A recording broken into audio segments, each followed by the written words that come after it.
여자 남자 할 것 없이 사람들을 메모도 생각도 사상도 무엇이나 찍은 듯이 만들어내는 무개념, 무개성의 획일적인 사회 아닙니까? 언뜻 생각해보면 여러분 안녕하십니까, 김평강입니다. 여러분도 많이 들으셨을 거예요. 여러분 많이 들으셨을 거예요. 북한에서 지도자 한마디 말이라면 북한의 많은 어린 처녀들과 간부들, 자녀들이 김정일과 그리고 김정은과 당에서 시집을 가라고 하면 가야 하는데요. 한 번도 보지 못한 반려자라고 해도요, 받아들여야 하고 선택권이 없지 않겠습니까? 결혼해야 하는 경우도 있습니다. 수령이나 당이 보내주는 배우자가 마음에 안 들어도 같이 살라면 살아야 한다는 그런 이야기를 들어보셨을 거예요. 특히 남쪽에서 배를 타고 온 입국자들은 이제 결혼하기가 어렵잖아요. 그런 분들이나 군에서 전투에 나갔다가 사고가 나서 또 앞을 못 보거나 다리를 잘리거나 장애가 생기는 그런 경우도 있지 않겠습니까? 그런 분들을 또 영예군이라고 해가지고 또 처녀들을 소개시켜서 결혼을 시키고요. 또 남한에 가서 특별 임무를 받았기 때문에 공화국용으로 인정되거나 또 수령의 눈에 들어온 사람, 당에서 특별히 관심을 해줘야 하는 가족의 자녀들은 당에서 그의 배우자를 추천해서 맺어주는데요. 마음에 들거나 안 들거나 상관없이 결혼을 해야 하는 그런 경우도 있었는데요. 그런데 오늘은 그 반대의 경우에 대해서 좀 말씀을 드려보도록 하겠습니다. 지도자가 지어주는 짝을 지혜롭게 거부하고 도전해서 여성의 권리와 자유로운 삶을 지키고 살아온 한 여성의 이야기를 할 건데요. 이야기의 주인공은 북한 최고 권력자 가정에서 그 자녀들과 함께 자라다가 김정일에 의해서 난평감을 소개받게 되는데요. 여러분, 그이는 지금 한국에 왔고요. 잘 살고 있지만 신분 보안상 그분의 성명은 밝히지 않기로 하겠습니다. 북한 예술계에 한때 김정일이 엄청 좋아하고 관심하고 권력의 중심에서 아주 중요한 역할과 책임을 다했던 예술가 부부가 있었는데요. 그들에게 예쁜 딸이 있었습니다. 당시 나이는 20대 말이고 30대 전이었고요. 북한 나이로는 홍기를 살짝 넘기고 있는 정상적인 처자였어요. 북한에서는 일찍 시집가지 않습니까? 당시 김양에게는 좋아하는 사람이 없었나 봐요. 일반 북한 여성들과 좀 다른 것이 있었는데요. 김정일의 자녀의 소꿉놀이 친구로 어린 시절을 같이 지낸 적이 있습니다. 김정일의 자녀라고 하면 짐작은 하시겠지만 현 통치자 김정은의 형제가 되겠죠. 제네바에서 국제학교와 김일성 대학을 같이 나왔고요. 화려한 연역을 지닌 사람인데요. 문명이 깨어나 있었고 자유주의적 성향이 아주 강했습니다. 그와 반면 동아리나 취미활동 같은 것은 제한되어 있었기 때문에 남자에 대한 것은 드라마나 남한 드라마나 책으로만 읽거나 본 것이 전부이고 오히려 성장 과정은 순수했다고 볼 수도 있었는데요. 김정일은 부모 같은 심정으로 그 처녀를 시집 보내야 한다는 책임을 느꼈나 봐요. 국사의 그 바쁜 틈에도 하루는 신경을 쓰어서 김양과 그의 부모들을 불렀고 조직부 관리 일꾼들에게 지시를 해서 청각들의 이력서와 사진을 같이 보자고 하는데요. 김양의 부모들은 황송하여 그냥 듣고만 있었죠. 나이 찬 딸을 두고 혼사를 걱정해 주는 김정일에게 참 고마운 일이었었는데요. 어떻게 감히 싫다고 하더라도 지도자 앞에서 좋다 나쁘다 할 수가 있겠습니까?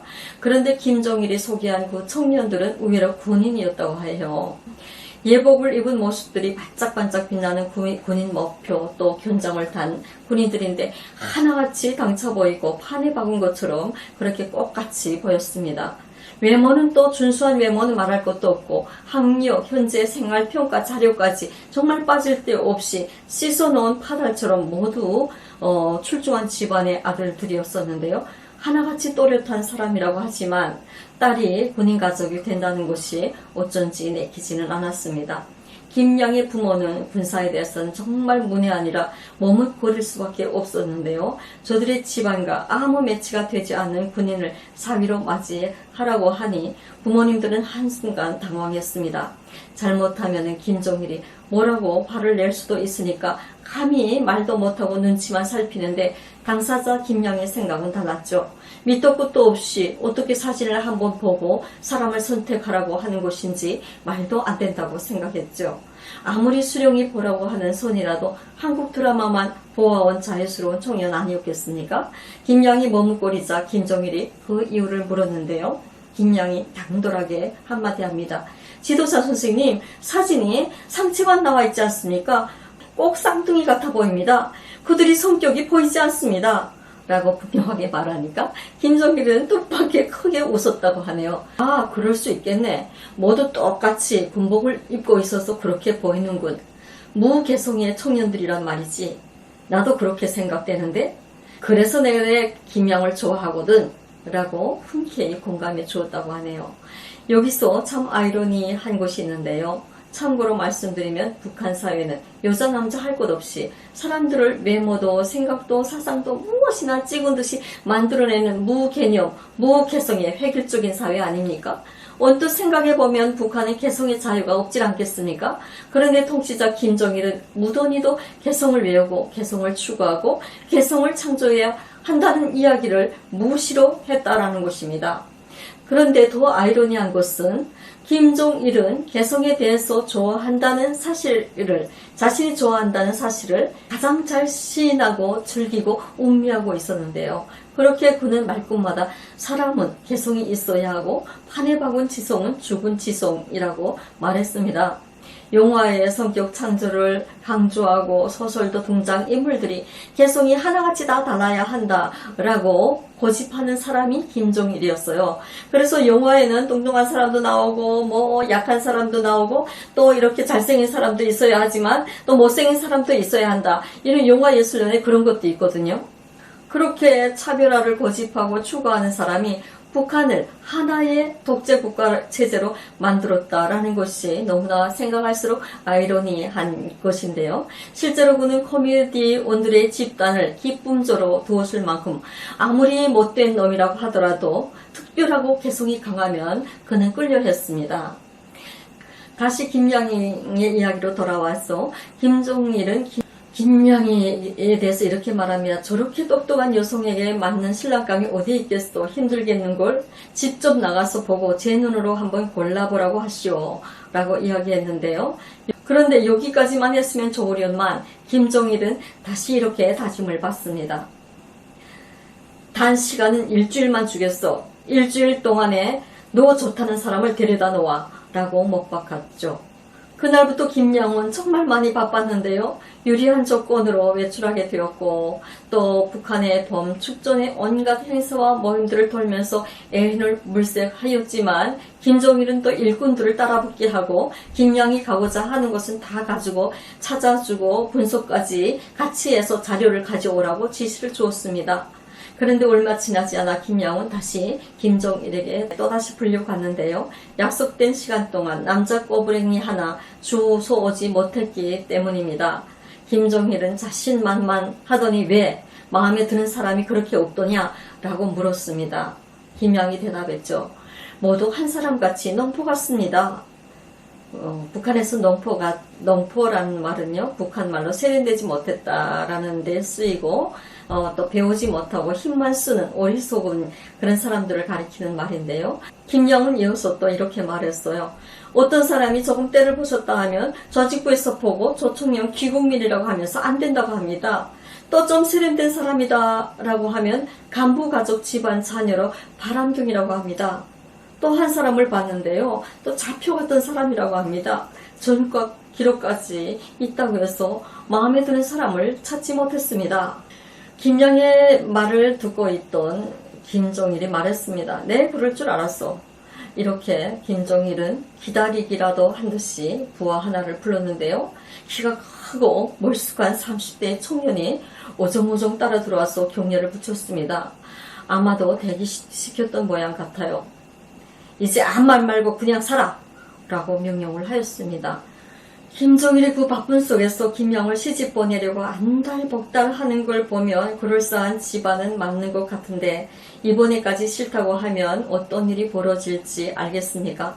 딱히 반대할 거리도 생각나지 않았고요. 약혼 시기에 명령이 내려졌어요. 옥류관에서 북한 169 간부들이 다 모이고 김정은까지 직접 참여를 해서 정식 약혼식을 차렸는데요. 그런데 일은 여기서 터졌죠.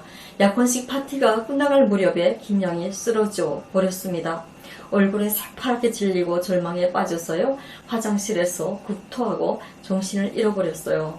김양은 봉화연구원에 한 달간 입원 치료를 받고 금강산으로 구피 여행을 떠났었는데요. 김종일이 정리해준 약혼자는 한 달에 한 번 정도 금강산 휴양지로 연애로 찾아왔습니다. 그리고 6개월이 지났죠.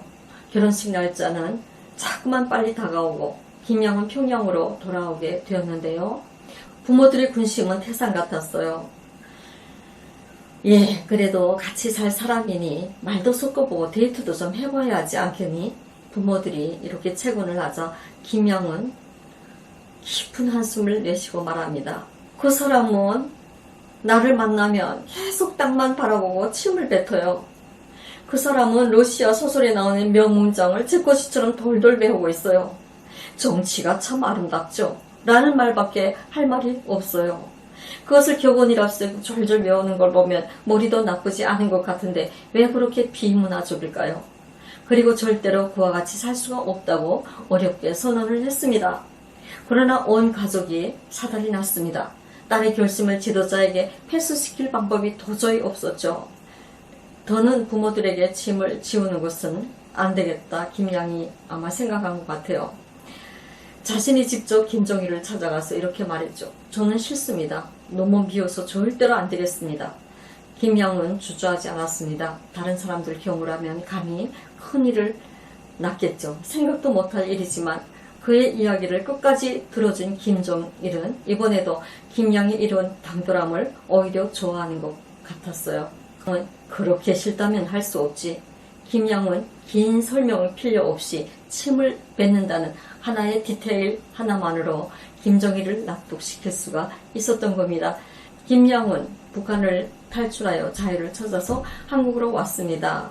혹시 아시는 분은 절대로 댓글을 남기지 마시고요. 비슷한 댓글이라도 제가 삭제해 버릴 것을 약속드립니다. 오늘은 이만 말씀드리고요. 다음 시간에 또 찾아뵙도록 하겠습니다. 고맙습니다.